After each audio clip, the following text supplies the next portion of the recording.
Mike, okay.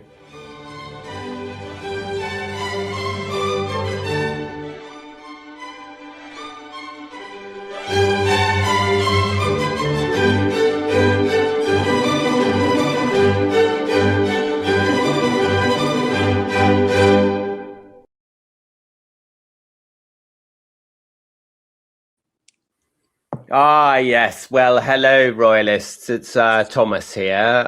Delighted to be here with the delightful Paula Froelich, having a cup of tea, the calm after the storm, Paula, because that was quite an episode we did last night, wasn't it, my lady? I still haven't gotten over it. I'm a little flustered. It's like, it just never ends with these two, Tom. It's bonkers. It certainly is bonkers.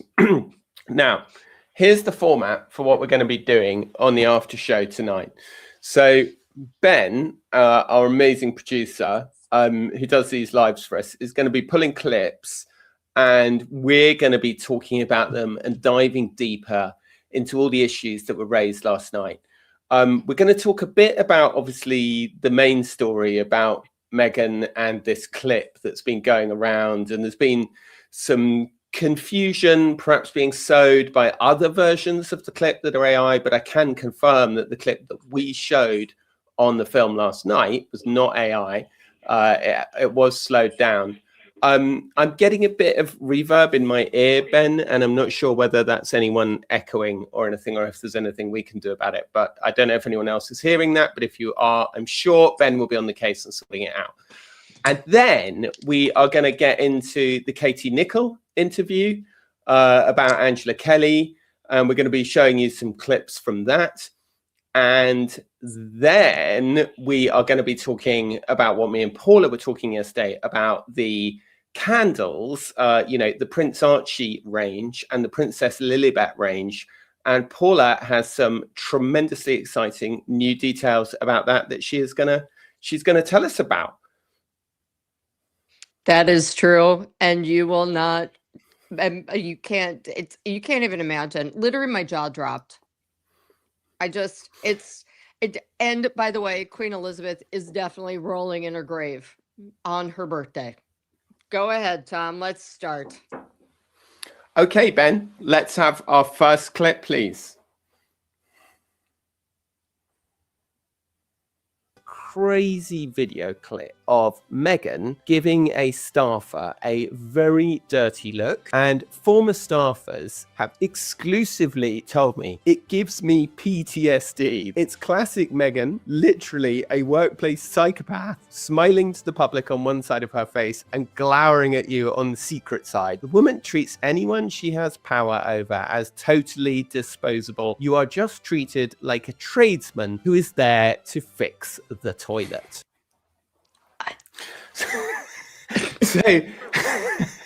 So this quote that I was given by somebody who used to work for the couple, now it aroused a lot of attention, Paula, because a lot of people said, oh my God, I always treat the plumbers so incredibly well when they come to my house. I would never treat anyone badly just because they were fixing the toilet.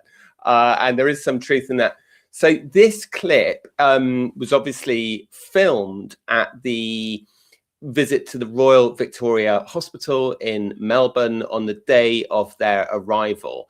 It's been a deeply controversial visit. It very much sought to position the couple as members of the royal family. This clip, I did check with their representatives before we screened it, and they said that it had been slowed down and that it had been zoomed in. They did not say it was AI. There is another version, very oddly, doing the rounds on some other social media channels that is AI. So, we're into the slight hall of mirrors, the world of mirrors of AI and non-AI, and people saying stuff is AI, et cetera, et cetera. I don't want to get too bogged down in the clip, Paula, but I think it illustrates this larger point about them just having a very, a very unhappy working relationship with people who have worked for them before. And you just hear it over and over again, don't you? Well, I think it's very much of the manner born if you think that's what the manner acts like. And it also reminds me of my mother's number one rule for dating men. She always said, never date a man who's lousy to the waiters, because that's eventually how he's going to treat you. And every time Meghan does this, or every time, and I also have had staffers talk to me, and you and I have been staffers. It doesn't matter what station in life you were born at. You do not treat people like this. And it goes back to why William and Catherine and the Queen were so upset with Meghan, because she treated people so badly. And if things don't go her way or exactly how she's imagined them, she gets very angry, very put off immediately, and tears people a new one. Yeah. And I know that look, the Sussex side are obviously, their PR team wouldn't be doing their job if they weren't pushing back against this and against my report last night and the revelations that I made. I fully respect them. They are allowed to do their job, and they've got to fight back against it and say, you know, that this isn't representative, that this is 2 seconds, it's been slowed down, etc., etc., etc. They're well within their rights to say that. But what I would also say is that it's also not accurate when they say this is completely unsubstantiated, this is completely fake, this is not how she treats people, because we know because of the Jason Knauf memo. Isn't that right, Paula? 100%. But also, let's just go back to when you say the Sussex team, you have to say which one. Because again, she's gone through 11 PR people in 5 years, which is insanity. And again, she has gone through multiple members of staff that we know of. You know, I did do that report that her domestic staff is even faster. Yes, she has one person who has worked for her for 5 years. Long, slow clap. And in every case, there is a masochist born or found. However, for the majority of them, you look at everyone who has worked for them, and it's been a revolving door. So let's just say for now, they stick up for her. Let's talk to them all in a year, shall we? Or possibly 6 months. Yeah, and Sarah Fosmo, who's the aide, pitched in that. She's an important part of the organisation. She's effectively the chief of staff. She came from the Gates organisation. She's been there for a little over a year. That wouldn't be that long in some organisations, but it makes her a long-termer by the standards of the Sussex organisation. So, Paula, I was also rather delighted with myself that I managed to make this, what I think you will have to agree is a rather intelligent comparison to what David Sherborne was saying in court about Harry. And that's what we're going to see in our next clip coming up now. Yes, please. 2 personal assistants had been bullied out of their jobs. He described a pattern. He said that people had been specifically targeted and undermined. One very widely cited line from the memo stated the Duchess seems intent on always having someone in her sights. Now, Meghan's, of course, denied the allegations. And I do take her side's point, right, that a 2-second clip from a 40-minute engagement is always, by its nature, going to be arguably unfair.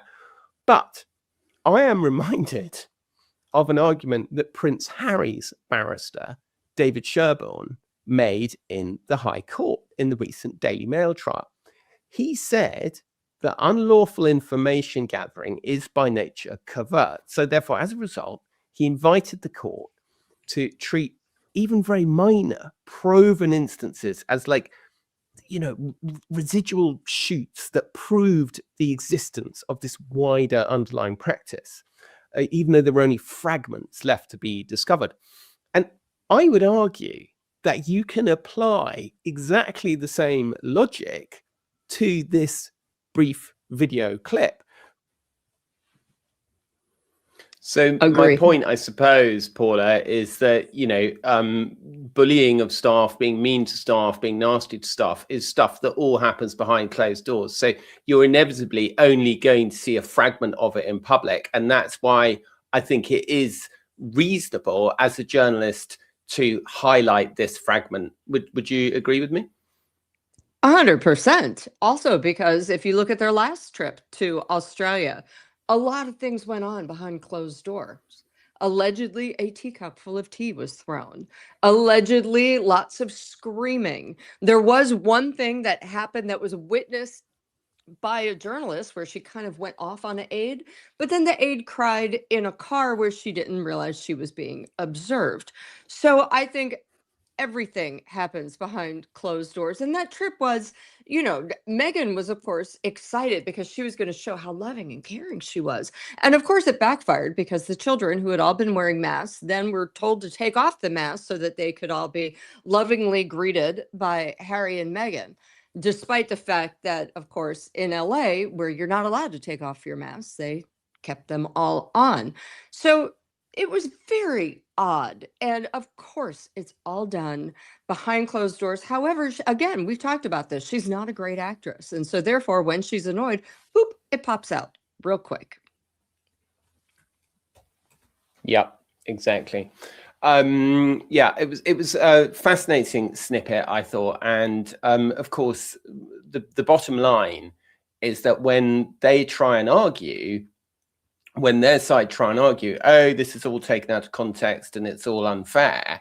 Unfortunately for them, there is this memo from Jason Knauf, and just it might have cut off at the beginning of that clip, but that's the Jason Knauf memo to Simon Case. And of course, by coincidence, that memo was sent to Simon Case while they were on the first Australia tour, because Knauf hadn't been able to go because he had allegedly broken his collarbone. Although increasingly now I'm starting to hear people saying that perhaps it wasn't quite such a severe break as would have actually physically prevented him getting on the plane. He probably broke it himself. Let's be clear, Tom. I would have. That he might have needed. Like, I can't go. I can't go. Hurts. Ben, what I'd like you to pull for us next, please, is the clip where I talk about the polling by Roy Morgan that came out showing really that the trip was a disaster and that people didn't like it. So I'll just kind of tee that up while you get, and when you're ready, just bring it up on the screen. But it was interesting, wasn't it, Paula? Because there was a lot of claims from their side that the trip was very successful. Of course, there was. Their team wouldn't be doing their job if they didn't try and sell that narrative.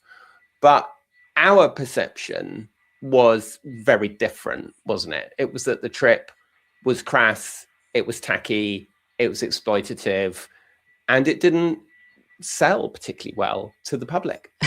Well, I think it might have been okay. She might have gotten away with a lot of it had she not tried to sell her trauma closet.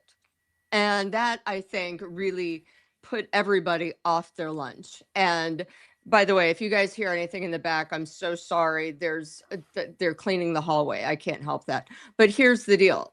The trauma closet, the asking of people to remove the mask, the kind of griftery, showing up for 2 hours, collecting a check, showing up somewhere else for 2 hours, collecting a check, and also, once again, touting the old stories that they've talked about over and over. Of course, the soap, of course, his family and all this stuff. It was just ridiculous. So, of course, they felt like it was great because they had the crowds assemble and everyone was smiling. And they didn't meet anyone. They went from car to hotel. So I'm sure they thought it was great. But I think the Australian public saw right through them. Yeah, I think that the commercialization was so badly misjudged. And we're going to get into this as well. I mean, I got into this last night saying about how ultimately I don't think that people actually want their royals mixed up with their commerce. They don't want their online shopping mixed up with their royal family, funnily enough. Who would have thunk it? Well, I mean, here's the deal. I do think people want King Charles's jams, but they know that every penny goes to charity. So that's okay. And also, by the way, it's a pretty good product. His stuff at Highgrove, it's pretty good. But, it's at this point, it's just becoming charity. Are you going to buy a shirt online so that Meghan can keep her lights on? Are you going to buy a fruit spread so that, they can pay the maid? No, I don't think they are. Incredible. Okay, Ben's got the clip for us here where I explain the polling numbers after the trip and explain how those brutal poll numbers really undermine the Sussex narrative that this trip was a great success. Whenever you're ready, Ben. Morgan, obviously my Australian readers will know, very reputable polling company, interviewed a representative cross-section of 1,767 Australians, which is a significant sample size, aged 18 plus, about Harry and Meghan's tour. Well, the good news, first of all, 80% of them knew that Harry and Meghan were in Australia. So they're off to a good start there. 82% of the adult population were aware of the visit. So it certainly got attention, but what it did not get was approval. So of the Australians who knew about it, 81% said it had not improved their opinion of the couple. Asked whether it would improve their relationship with the king, 87% said it wouldn't. Asked whether the tour had shown them a more positive side of Meghan, 75% said no. Asked whether Harry and Meghan had been treated unfairly by the royals, which attentive listeners and viewers will remember is their core argument and was made, I think, alluded to, shall we say, in some of the addresses about being trolled relentlessly for 10 years, about Charles not being a terribly good father and Harry wanting to be a better father. Well, only a staggering 75% said that they disagreed with the proposition that they had been treated unfairly.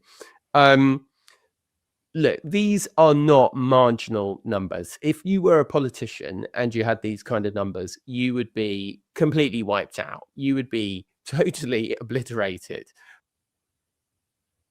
Paula, what do you think? I mean, at this point, I don't even know what else to say except for quit it, stop it. There are rumors of them doing more. I think people in New Zealand are freaking out that they might go there and scare the sheep. Knock it off, guys. You just stay home. Charity starts at home, y'all. I mean, enough already. Go be a volunteer firefighter.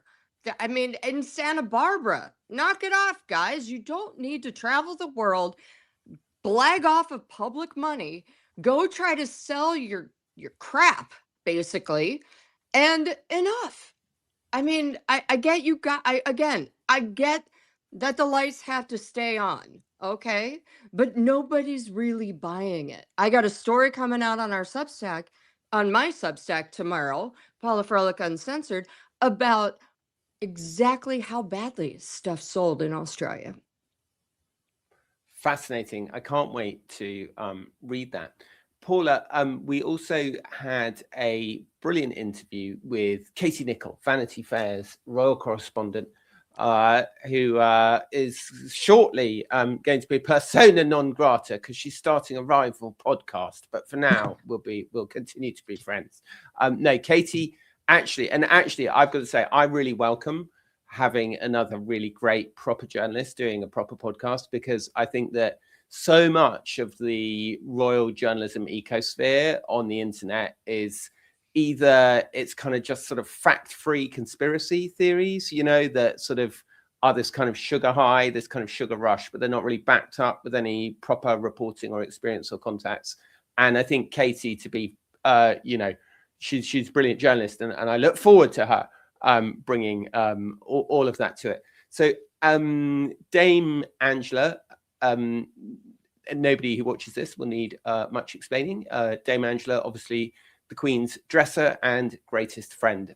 Let's see what Katie had to say about her and the way she's been excluded from the celebrations of the Queen's 100th birthday. As a Scouser, she had a Scouse accent. She still does. The Queen would take that off brilliantly and was a wonderful mimic. But yeah, when it came to social classes, no barriers at all.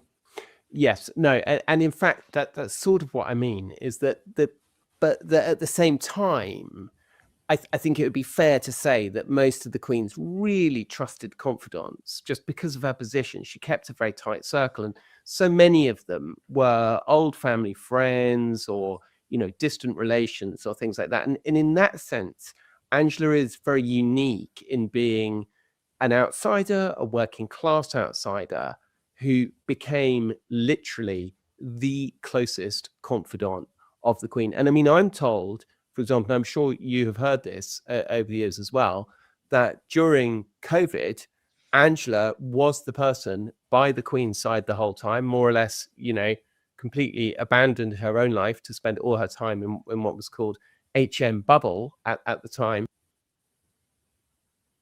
I mean, sorry, it was rather more of me talking there than I planned. Paula, tell us about your thoughts about Dame Angela Kelly. it just breaks my heart. I mean, this was the Queen's best friend. She did give up her life for COVID, was at the Queen's bedside when the Queen died, and was unceremoniously booted from the house that the Queen had said, here, live your rest of your life here. She's now up in Sheffield, and she's not been invited to any of the celebrations of the Queen's life. And it's just, it's kind of absurd. It's mean, actually. It's kind of mean-spirited. For as much as King Charles likes to say that he is this loving, generous, forgiving guy, look at what he did for his son and his brother. Well, he's been quite rude to Angela, frankly. I mean, it's her best friend. That's all I got to say. She should be there. You know, the Queen's fashion with all of her outfits being shown. Well, Angela's responsible for them. Angela's responsible for the image of the Queen as we know. And I think coming up in this next clip, an astonishing revelation from Katie about how Dame Angela Kelly was not just excluded from the birthday party, is not just been written out of accounts of the Queen's death, but was not invited to contribute or be involved or offer any counsel or any advice in that fashion show outlining the Queen's style choices over the 100 years of her life. Quite incredible, really. Do we have that clip, please, Ben?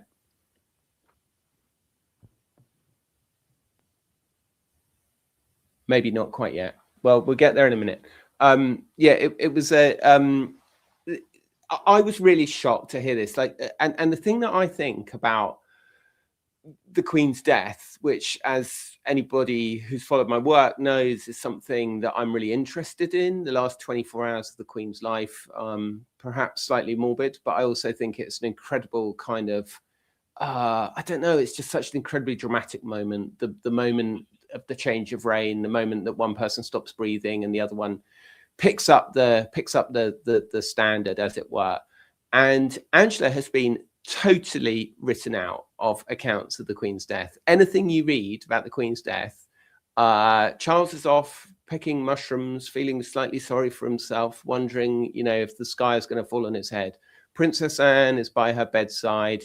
The Edward Young is waiting outside. The doctor slips in.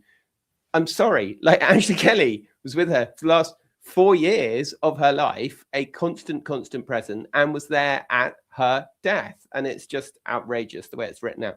This is, I think, hopefully Katie talking about the way that Angela has been excluded even from that fashion show. Let's hear what she has to say. Well, when you consider that there's been a whole exhibition of her most iconic dresses, many of which were designed and collaborated on with Angela, and yet Angela's had nothing to do with that exhibition, I think that is quite extraordinary, and I think it's very sad. One of the things that I was so acutely aware of in the amazing time that I got to sit with Angela and spend time with Angela was that she is part of that connection to the late Queen, and that is a generation of which there are very few people who can still share that level of detail and insight and storytelling, which is part of history. So I think to airbrush Angela out is very, very sad.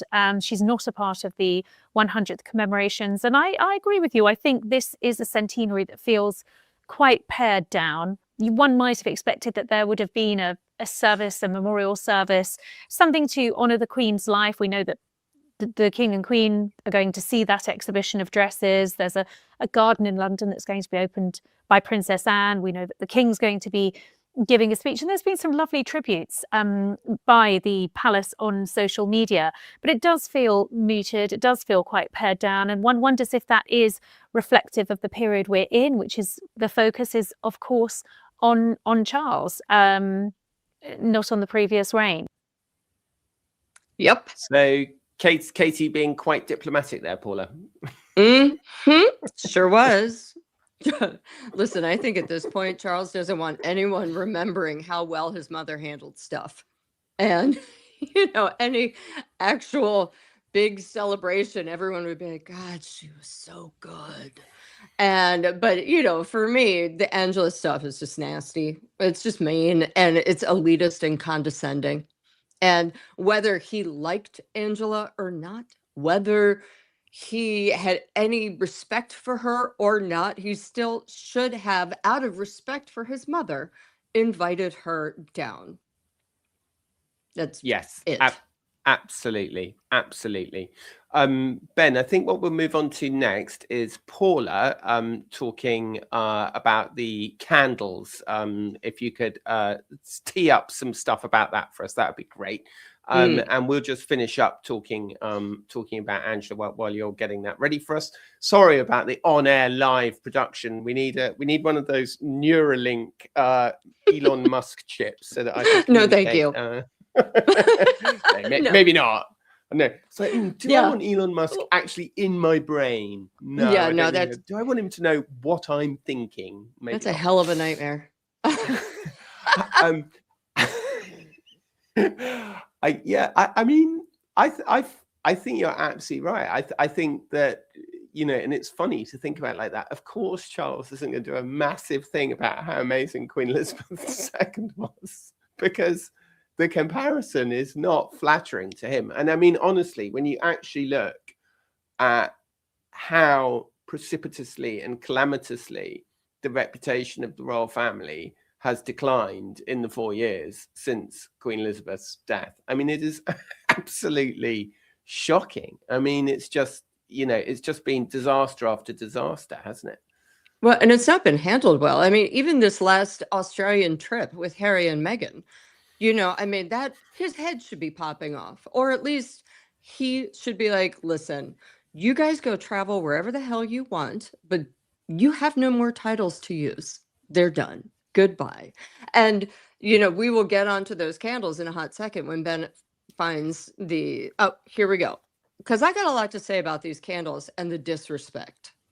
But a new development this week in that Meghan seems to be selling a range of candles specifically hooked on her children. Is this correct, Paula? Oh, absolutely. She not only is selling candles with the number, so it's 604 for June 4th or whatnot for her children's birthdays. But here's the deal, Tom. She's also referring to them as Prince Archie and Princess Lilibet, which I think is laughable because aren't they the ones who said we don't want titles for our kids and all this stuff? And then, of course, they went around the side about last year and got them titles, and now they're using their titles, and specifically so they can sell merch. It's outrageous. And also coming after Harry gave a speech last week saying, I didn't want to be royal and all this stuff. I mean, take a page out of Zara and Mike Tyndall's book, have a normal life. Let your kids have a normal life. But no, they are prince and princess. Well said, Paula. Well said. I mean, it's extraordinary, isn't it, that we are now in the world of the Prince Archie line and the Princess Lilibet line, and these kids, if have by definition no choice, nothing to do with this. Exactly what Harry has always complained was done to him. Exactly what Brooklyn Beckham has claimed was done to him. But tell us, Paula, this is a matter that exercises you. The thing that really angers me is that they released for Mother's Day, but they came out on Queen Elizabeth's birthday. And Queen Elizabeth, when she was informed by Harry, not asked, that they were going to name their daughter Lilibet, Queen Elizabeth is said to have been like, wow, that's the only thing I had left that is actually mine. And Princess Lilibet could be referring to Queen Elizabeth as a teenager. And you just sit there and you think, you know what? Gosh, what a way to disrespect the Queen by basically monetizing the Queen. The one thing this woman did not want you to do is monetize her or her name. And oh, look, you're doing it. Ah, there we go. There we are. And you know, I just think it's appalling. It's just such horrific taste. Now, there was a report in page 6 of the New York Post that apparently that they had trademarked the children. Now, here's the deal. You cannot trademark names, all right? But by putting candles and product out with name, that is essentially owning it. That is Princess Lilibet. You know, and they did buy, of course, the emails and the websites and all that stuff. But it is just absurd. And the fact that they don't understand their disrespect to the Queen on the birthday by putting out a Princess Lilibet candle and monetizing the monarchy and, dare I say it again, monetizing the Queen's name. Enough. It's disgusting. It is such a shocking thing to do on the Queen's birthday. It is such a shocking thing to do. And especially when you think of all the controversy around the naming of Lilibet, you know, this is so cast your mind back. What happened was that they announced that the child was called Lilibet, and they said that this had been done with the blessing of the Queen. The Queen, the BBC then reported that the Queen office had briefed the Queen's. The BBC then reported it was a really strange moment. It was like the 6 a.m. I remember it was like the 9 a.m. news, and the announcer just said, Prince Harry and Meghan have called their kid Princess Lilibet. The Queen was informed, not asked. And they didn't say a source told us or anyone told us. They just said it like this was the fact. So obviously they had been told by the palace that she was just told, not asked, that this was going on. The Sussexes threatened to sue the BBC for defamation, saying that they would never have done it without her permission, her blessing, etc., etc.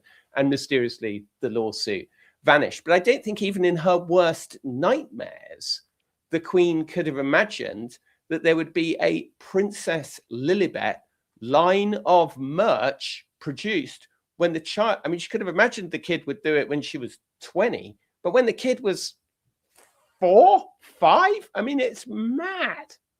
Well, also, you know, it is quite crass to name a child after someone who is still living. So, for example, many members of my family, or at least I grew up on and below the Mason-Dixon. You don't do that. You use the name of the living person as the child's middle name, but you do not use it as their first name. And also, the reports are out now that, of course, Meghan and Harry registered the website, the email, the domain names before she even gave birth. So it's just horrifically tacky. And I can't imagine what Queen Elizabeth would have thought. I can only think that she must be turning in her grave, that there is merch that does not go to charity and goes straight to paying their bills, which are extraordinary, but that is by their own design, in her name. Ugh. This is going to go down very badly in the United Kingdom. If this is really the model that they intend to export to the United Kingdom, it's going to go down very badly. Paula also had some really interesting insights and exclusive information. And I think that's one of the reasons why yesterday's video was our Royalist biggest ever YouTube video. I'm so happy to tell you, and thank you so much to everybody for watching it, because you know, when the King's press secretary tried to end my career by removing me from the Royal Rota, there was a moment where I thought, oh, crikey, I'm in real trouble now. But it's turned out to be the most amazing thing that's ever happened, thanks to your incredible support. So we're so delighted. But I think part of the reason why our films do well, Paula, is because we break news, we bring news. We are both professional reporters. As I say, we check stuff. We give both camps the opportunity to comment if should they wish to. And Paula has this exclusive little scoop-let for us yesterday about Sandringham. And can I just say, I love the way that Paula says Sandringham. I love it. Again, Ohio and Kentucky. Paula, what were the report that you were saying this weekend? What were the new details that you had on why they won't be going to Sandringham this summer?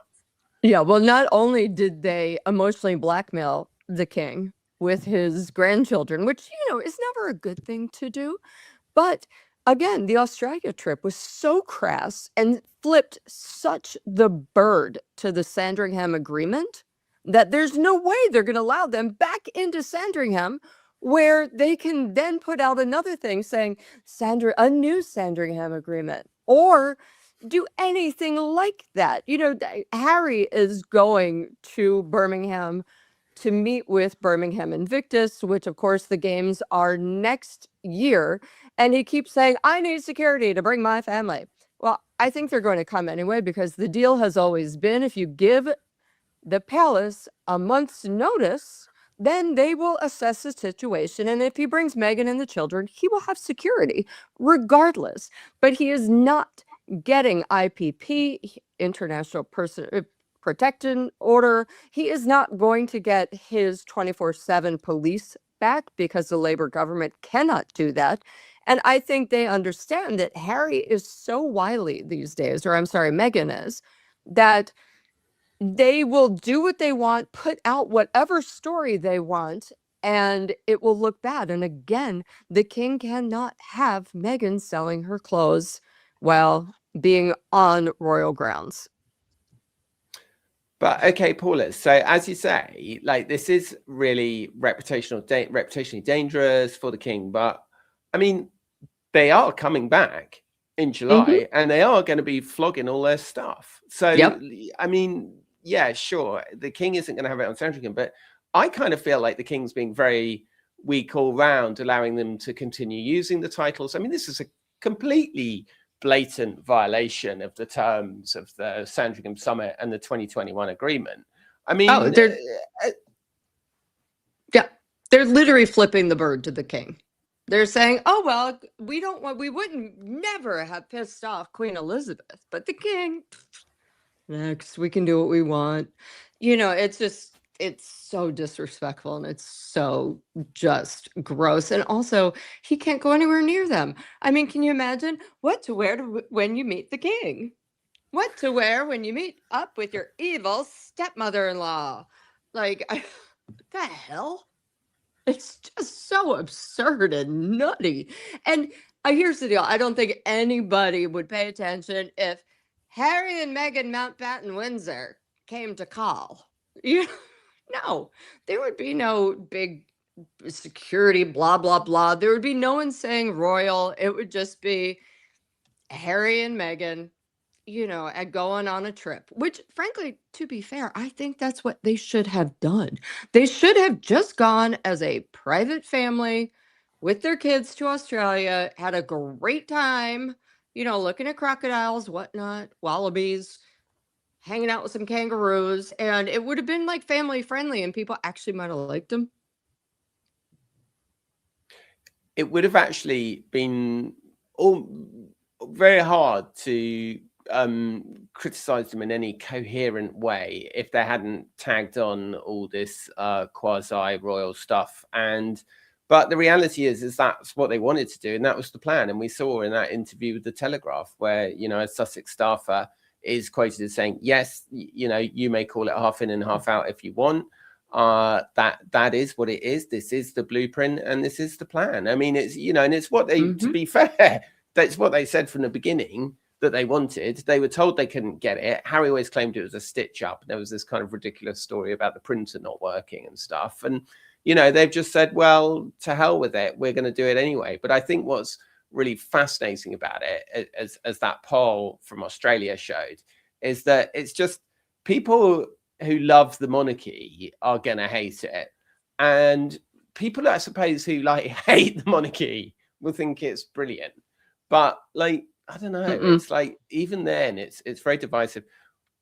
I disagree with you, Tom. And the only reason I disagree is because even if people who hate the monarchy, you still can't look past the tackiness of selling the outfit that you wore on Bondi Beach, where a bunch of Jews were massacred, and smiling and giggling your way through. Now, they did change the photo, but too late. You already did it.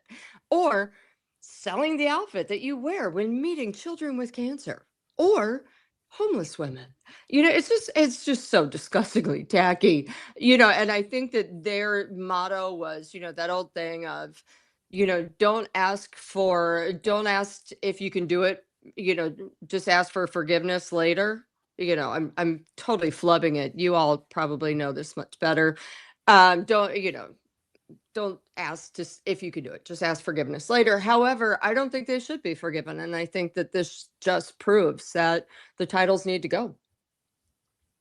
Yes.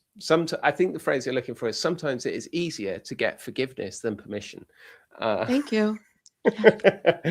I do want to say that I think that taking the photo off was the right thing to do. I think that it would not have been entirely remiss to have posted an apology, but I understand that might have drawn more attention to it.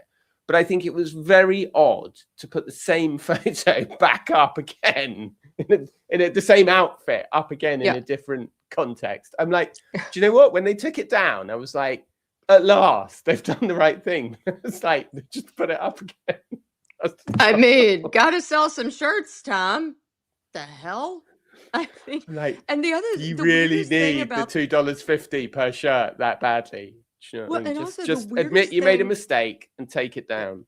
and also the weirdest thing for me was a lot of the clothes she wore weren't even this season. So they were several seasons ago. So the only way that people would have this stuff in stock, if they did, it would only be about 40 or 50 items. So again, it's kind of like, you know, her jam, limited edition. Of course you're going to sell out. There's only 50. It's ridiculous. Let's have a look at the other great story that's been doing around this week. Sarah Ferguson, the Scarlet Pimpernel. They seek her here. They seek her there. But where does she turn up? At the Clinic Mare. Yes. Never been particularly shy about marketing their connections with the royal family is Sarah Ferguson, who was finally found this week in what's got to be one of the easiest tabloid scoops of all time. Show up at the last place Fergie had a freebie, position your telephoto lens and sit back and wait for her to appear. She was at the Mayo Clinic in Austria all this time. I mean, it's shocking, but not shocking. I love that she's going from one expensive clinic to another expensive clinic, and then somehow, when people don't know about her and she needs to pay the bill, wink, get some PR, a photographer magically shows up. Because you know that clinic was like, hey, everyone's thinking, you got so much press for that other clinic. What about us? Get out. Oh, wait, you got us press. We're good. My editor-in-chief at the Daily Beast, Joanna Coles, has been getting a little bit of criticism for doing her Melania impression. So I'm not going to do an impression of an Austrian doctor asking Sarah Ferguson to be paid. But I am just going to say, Paula and I really, really appreciate you spending some of your valuable time with us yet again this evening. We're incredibly grateful for your support. Paula's YouTube channel, Paula Froelich Uncensored, and her Substack channel, also Paula Froelich Uncensored. Is that correct, Paula? Oh, yeah. Just look up Paula Froelich on YouTube or Substack. You'll get me either way. Trust. I'm unavoidable. And I'll tell you an interesting fact, that Froelich is obviously a German name, and in German it means happy. It's like it frolic. does. So Oh my on God. that note, we will leave you to frolic into your evenings, frolic hard, frolic long, and we will be back with you soon. Thank you very much. Bye.